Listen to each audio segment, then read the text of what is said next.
Hey, what's going on? This is T-Roy from Rock 96.7, and we are in the green room with Egypt Central. Say hi, guys. Hello. Hey. Now, I know a lot of off-camera conversations were going on in between here and there. You brought up a good point. Previous jobs, people don't ever look at rock stars and say, "Well, these guys actually had to work for a living at one point in their life." And not to demean what you do, because we all know that touring is a very, very full-time musician. It's hard to do. But let's go over some of your past jobs in a past life, if you will. We used to own a yard service. Yeah. Did you? A lot of cutting grass? It was my dad's lawnmower and my truck and a weed eater, and we did really well for about a summer until Blake hit 2 homeless people with his truck. On purpose? No, on accident. We had to lay low after that. We were like, let's shut down the business. I will say at the end of that, the cops told us to go home and said, "I'm going to go to the hospital and give those 2 guys jaywalking tickets." We're like, well, I was like, I think that's a little harsh, man. But I couldn't really help because I was laughing so hard. I came around the corner with 2 homeless guys. My hip! My hip! I was like, I gotta go inside. Well, laughing at the homeless is always a good time. What about you, Ed? I always did like restaurant stuff or clubs. Always worked in clubs and Clubs? I'm trying to be like adult. What kind of clubs? Oh, a strip club. Yeah. All right. My mom works at one of those. Yeah. You worked at male strip club. That's great. Yeah. What about you? I was a soil analyst. That was a pretty interesting job. Oh, so you actually have a college degree then, or no? Oh, I guess it's to look at dirt. It sounded so like I know scientific. I was a soil analyst. I tested dirt. Find much science in dirt. So I tested dirt. Bill Nye, is what he said. What? How'd you guys get together? I mean, typical question. I'm sure you have a. Joey and I were in a jam band. We were just playing bars and stuff like that. And Joey went back to Chicago where he lived, where his family's from. And I met John in a warehouse, like practice space, that Joey and I owned. And we started a band together. I called Joey, said, "Hey man, come to town because, we're going to start do this rock thing." And so we They both got in a lot of trouble because they both quit college to do this. Well, so far so good, I think. Yeah. And that was it. I mean, that's really how we got started. Jeff was the guy on the couch. I slept on the couch a lot. Yeah. Right on. We all got that friend, Yeah. It's good to put you to use. I know, we didn't know Jeff played guitar for like the first 6 months of him being around. Like one drunken night, he picked it up and played like every cover song I've ever heard. Like, I don't know every song. But he thought we were like an Egypt Central cover band. Yeah. Oh, really? Yeah. Oh, really? He's like, they did that song. They did that You Make Me Sing song pretty good. My friend Josie's like, yeah, that's because it's their song. What? Not this piece of crap house. So then you'd seen these guys play then outside of before you joined them, did you? Yeah. And so you guys always had the name Egypt Central then as a jam band? That's Oh, no. We were called Plan A. Plan A, yeah. And we were just... Technically, this is Plan B. You're the silver medal. All right. Well, and I think it's important to notice that Blake, by the way, is the drummer. Yes. Right? So a drummer with the guitar is always a dangerous thing. I've always He found... just taps on it. Yeah. I've always found, though, bands, usually the drummers are the most musically gifted out of it. They can play everybody's instrument. Is that the case with you? I mean... Yeah. Sort of. You do backup vocals and stuff, too? Yeah. Or? Sort of. You're that guy. You're that guy. The unsung heroes, but they're the ones who do a lot of the work. Now, do you play any instruments besides singing, or just your voice is your instrument? Sounds good enough. I play like 4 chords. Do you? You had one song that was like... See, that's pretty tight. Put that on film, dude? Really? I can't get that. That's the It wasn't that bad, Al. Yeah, that's right. It was something like that. It had a big slide in it. It was dramatic. Now, you guys, your new album... Oh, it did have a slide in it? Broadway danced kind of way. It was dramatic. You guys have a new album, White Rabbit, and this is a different album from your previous one. This one is more... And I talked about with you on the phone about this. It's more, I wouldn't want to say personal, but it kind of more experiences from the band as far as it goes into the writing of the song. A little bit deeper, I guess, if you will. Let's talk about the difference between White Rabbit and your previous work. I think that the first record was us in a lot of ways like experimenting with the genre. I think in so many ways all of us were new to it, loved the genre and kind of grew up on it, and we're coming back to it. We are all kids of, you know, the early '90s and that part of rock that came through, and had classic rock from our parents, but at the same time.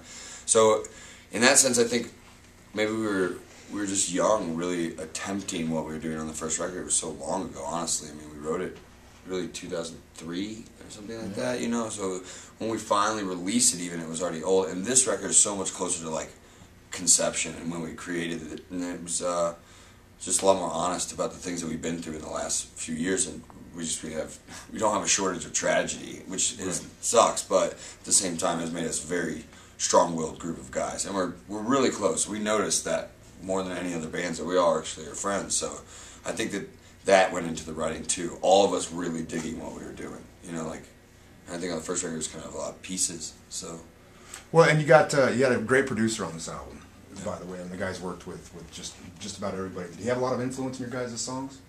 yeah, for sure. He can be a lot like an angry father. Like, all right, dude, it's just music. No, but he's awesome. He's very kind. He's very soft spoken, so it's never like in an awkward way. And I think his mission was the same as ours, was to make like the best record that we could. And so he pushed all of us individually, and he wanted to be a part of everything. But at the same time, you know, there were parts where, you know, Jeff and I and Blake and I would look at each other and just be like, "This kid, we're not gonna do that. You know, we're not gonna go that far." So you did have say. Absolutely. Okay. Final say. Right. Oh, did you? The songs are you know, 100% all ours. Right. You know, like we wrote almost like, I mean, a Everything, lot of yeah, it was written in the studio under his influence, but it was still, you know, it's still all of our heart and soul. Well, and a good producer, let me know if I'm wrong on this, but a good producer won't do the album for you. He'll make suggestions and help out and use his expertise to help you guys catch what you want to grab. He'll capture you as you are, you know, rather than like as he wants you to be. Right. Instead of walking in there with a vision, he listens to what he has to work with, and obviously did a great job. Now, White Rabbit is also the title track off the disc, and great song, tearing up the charts. And you guys have had it out there for quite a while. Let's talk about what the White Rabbit is. Yeah, it's one main figure, but I think that as it's gone, it's kind of encompassed a couple others of all of the evils, if you will, that have just tried to destroy our career from the very moment that we got together. It just seems like every time we would take 10 steps forward because of someone else's, you know, shortcomings, we would have to take 5 steps back. We could never just keep moving forward and keep the ball rolling and keep progressing in our career the way we wanted. And we never really knew exactly why. We were always like, why is this happening for that band and it's not happening for us? We're out here working just as hard, and we feel like the art that we're creating is equal or better than any. You know what I mean? Like, you always believe that if you give yourself to something 100%, that you're creating the best art that can be created. And it was a very confusing time for us, and I think White Rabbit was our awakening and realizing that we had people around us that were painting a fake world, and we were believing it as reality when in fact it was everything but. And you know, it's kind of a coming of age for the band, I think. Well, and that's, you guys are actually going to belt the song out for us right now, right? Yeah. All right. Egypt Central, White Rabbit, Acoustic, and Casper. Casper.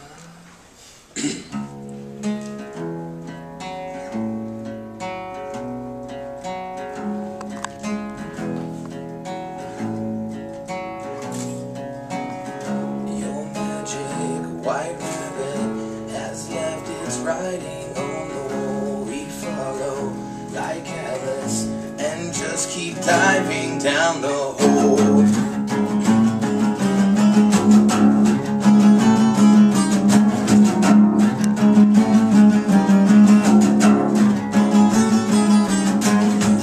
You can't fix your broken promise. Our ties have come undone. But I will not be used, be battered and abused. The reason why I choose to cut my losses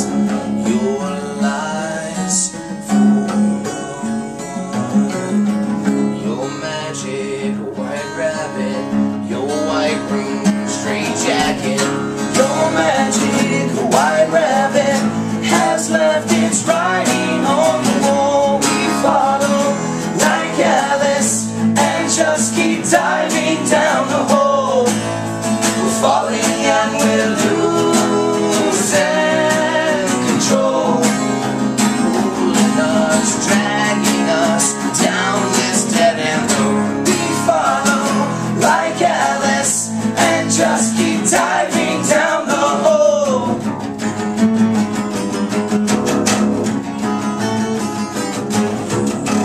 You can't offer your poison to me in your kingdom of fear. White rabbit, straight jacket, your magic white rabbit has left its writing on the wall. We follow like Alice and just keep diving down the hole. We're falling and we're losing control, pulling us, dragging us down this dead end road. We follow like Alice and just keep diving down the hole.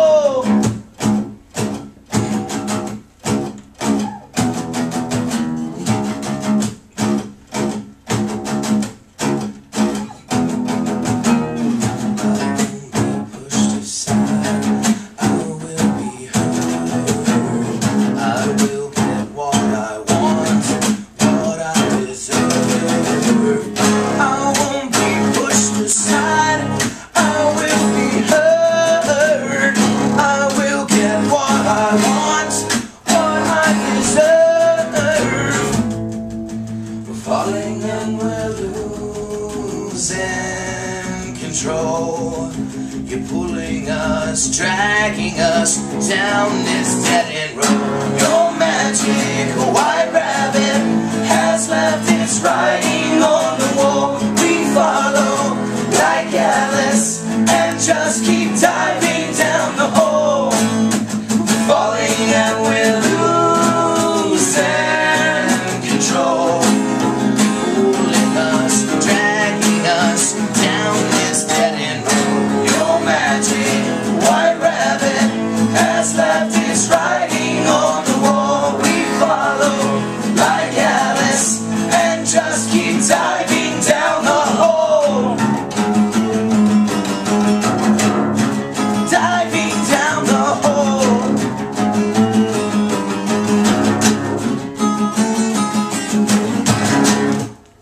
Yeah. Beach Central, White Rabbit. I tell you what, you guys ought to just do an acoustic tour. I would pay good money to see that.